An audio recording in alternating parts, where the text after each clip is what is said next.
Hello, my good friend Lewis. Hello, how are you? My name is Kennedy. I know. He knows my name! I know. In any event, I'm so honored and grateful that you're spending this time with me today. So, thank you so much. So, I think first and foremost, the conversation we need to have is 2023, you walked off the stage at Glastonbury because it was just too much. And then just a few days ago, we watched you walk back on this stage at Glastonbury and you had arrived. Yeah. What was it like to walk on stage, but not just to walk on stage, but to stop singing and have everyone be there with you in that moment? Yeah, it was great. I just, it'd been a long old 2 years, as you said, like from 2023, and 2023 didn't go the way I wanted it to in any respect. So yeah, to be able to come back and do Glastonbury the way we did it, felt really special and just like a really full circle moment. So I just feel lucky that and really grateful that we got the opportunity to do it again. Because when I came into work that morning and I watched the video, I was sobbing. All right, yeah. Sobbing. So was I. So we're all everyone was teared up. I think it's one thing to walk away, but to come back in the place where you walked away and to have those thousands of people say, "Yep, we got you, baby. We got you." That's what it felt like for sure. So I'm So speaking back to that time in 2023, I feel that we have seen a lot of people take steps back. Simone Biles, we've seen people, Zayn Malik, we've seen people say, "I need to take a step back." And I feel like that can be very understood, if that's a word, by people who don't live in this world. Yeah. How dare you? What's wrong with you? Whatever. But life-saving for other people who might have seen you do that. So as you took that moment and as you've taken that time away, in those 2 years, what did you learn about yourself and what gave you the strength to come back? I don't know. It's a big old question that I learned that I'm probably more resilient than I thought I was. I always thought I was someone who, and I still am in some respects, someone who bends at the slightest. Don't we all, boo? Yeah, inconvenience around that. But I'm someone who I don't really see things through quite a lot. I'm quite bad at making promises to myself that I don't keep. But this time round, with doing therapy and focusing on getting better, I was really saying to myself, I'm going to do this thing and I'm going to get to the end of it and I'm going to make sure that everything that I promised myself I'm going to follow through on. So I think that was just a big thing for me, that sort of getting to I suppose I'm not at the end of my. It is a marathon, honey. Yeah, we will never be done with it. Exactly. Yeah. So it's a case of just. I've seen it through for the last 2 years and I've stuck with it, and I think that for me has been the biggest thing, that sort of consistency with, I guess, I don't really like this phrase, but showing up for myself, I guess, in big ways. So, it's an important statement. Yeah, for sure. So there's a statement, tale as old as time, that says, "The fire that warms us also consumes us." And I think people who work in the public eye, this speaks to more than anything. I feel this a lot too, that I feel it's important for me to talk about my mental health to people. I feel it's important for me to show up for those people, but it can be exhausting at times. And I feel like your fans have sort of been a beacon through this very rough sea you traveled.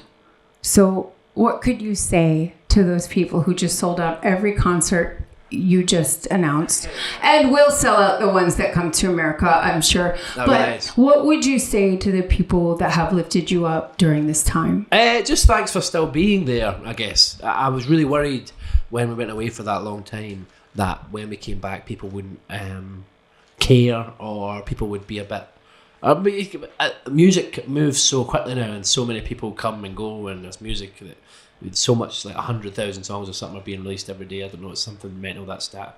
But I just am grateful that people are still there.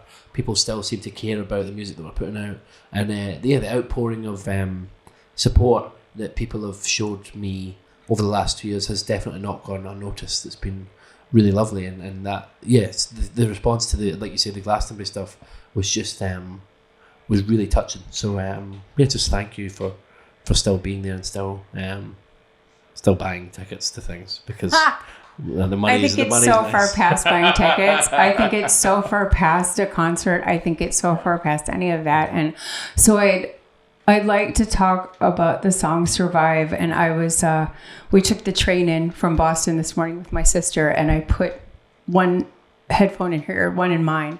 And I asked her to listen to it because I felt it spoke so much about my journey. And sometimes it's hard to explain to people what that feels like. And she kind of looked at me and she was like, yep. And I feel like what you did was a remarkably bold statement. Like, we can all say, I'm going to try. And you said, no. I'm going to wake up on Monday and I'm going to get out of bed.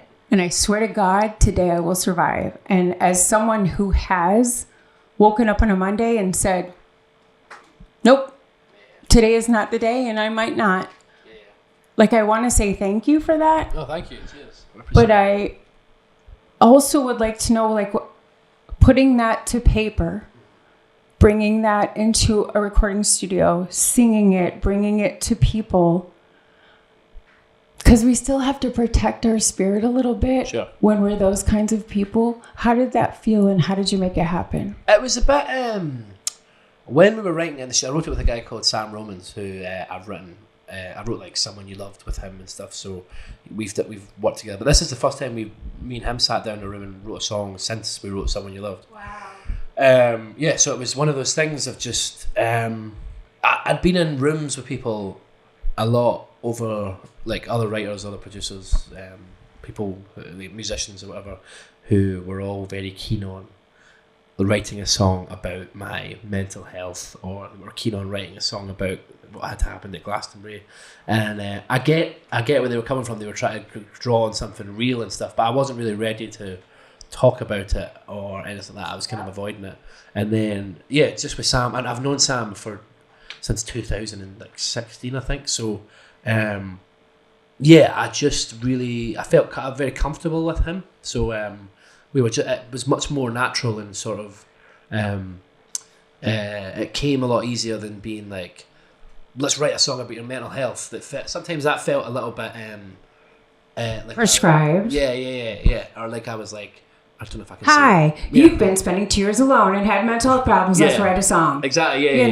Yeah. So I think this time it just felt so natural and so easy, and it wasn't even the lyrics came quite, especially the chorus lyric came very simple, and it wasn't.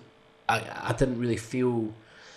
Wasn't even a case of, oh, let's write this song. It just sort of the line, I swear to God I'll survive if it kills me too, kind of came out first, and I wasn't really thinking too much when I was writing it. I was just like letting things be and writing whatever I wanted to write, and that came out. So it was like a really it was a bit of a blur writing it, but it felt really important and special once it was finished. Not even like, I don't actually think it's the best song I've written for. Stop it. No, but like, I don't mean it's not about best, good, bad, or different. What you have done. I'm telling you right here, right now, what you have done. People are going to hear it and might have not heard something before, and they'll be like, I can be alive today. That's what you did. Well, that was the thing. It felt like a really... Screw it if it's a number one. What you did is that. Yeah. I wanted to say another word, but... But I think, it was like that thing of... I really felt that it was important that was the first thing that people heard from me, because I didn't want to come back and be, woe is me, or this has been really tough and sad and thingy. I've got songs like that, don't get me wrong, about what happened in the last 2 years, and some of them will come out. But today, this Monday, it was about getting up and resilience, and I wanted that to be the message as opposed to, sort of being down in the dumps a bit. Do you know what I mean? All right, now let's get into stupid questions. Okay, cool. What brings you joy? I'll go first. Watching kids roll down hills when they're little. I really like TikToks of people doing embarrassing things. Like people who are sort of, it's like, I don't know what the nicest way to say this. Say it however you want, boo. They're just like doing stuff there's this girl that I saw on TikTok today who's just doing these pickup lines, and she's like, for more pickup lines, follow me. And it's this like, I can't remember her name, but it's going to annoy me. But who doesn't need a good pickup line? But she's amazing. She's so fun. Like it makes me laugh so much. She's brilliant. Yeah, if you're out there, thanks for the laughs. She's brilliant. What do you pack in your bag that you don't need? I'll go first. My sister has said 3 times while we've been together, she was like, my eyes hurt. I'm like, I have eye drops. I literally am Mary Poppins. I got a bag full of everything. What do you pack that you don't need? I just think extra underwear always. Pack you can never have too many. Pack more underwear than you need, always. At least 5 times. You can throw them out later. For sure. All right, let's just say you were a baseball player in America or a WWE guy. Yeah. What's your walk-up song? Oh, I was listening to Smooth Sailing by the Queens of the Stone Age this morning. I like that song. I think I'd walk out to that. We're going deep. Yeah. I like that song. I would be Prince, I Would Die For You. Nice. Yeah, great. All right, and what is in your Louis Capaldi survival kit? Antipsychotic medication. So I'll go first, right? Antipsychotics, antidepressants, earplugs, a Kindle. I don't even know what I wrote there. Oh, wow. I had to rewrite them 3 times. Look how hard I'm shaking. What's in your kit? My sort of medications, various medications. Oh, do you have a Meprazole here? Is that a thing here? Yeah, that's like for my acid reflux. Huge. Yes, baby. Yeah, that's massive. I need that. I had to get 4 new teeth because of that. Oh, really? Yes. I went to the dentist. Sorry for taking too long. No, this is great. I went to the dentist and she's like, your teeth are tiny. Why are they so tiny? My teeth are getting tiny. And I said, I don't know what you're talking about. And she goes, no trigger warning here. Did you have anorexia in your life? And I said, no. And she goes, do you have acid reflux? And I'm like, maybe. I kind of get a little whatever. She goes, yeah, acid is eating your teeth away. So now I have 4 brand new teeth. Aren't they pretty? Wow, yeah, because I'm looking at composite bonding. I had to. My teeth are getting smaller and smaller. Apart. Yeah, that's mad. So yeah, I would maybe get some... A Meprazole. You know what? Just a Meprazole. That's all I need. That's all. Anything else, I'm good. Yeah. Well, Louis, I thank you so much. I thank you for your honesty. I thank you for your bravery. I don't necessarily know how much you see what you've done. I think when you go on tour, you will. I ask you to protect your spirit. I ask you to take time to make sure that you're not giving everything away to everybody else. But understand that you coming back speaks to so many people who think that they are all alone in the way that they think, and what you've done is massive and brave and huge, and I'm honored to have sat here before you today. So thank you very much. Likewise, thank you so much for taking the time. Anytime. I'll drive from Boston anytime to see you. Appreciate it. Nice. Lovely. Passion. Thank you so much.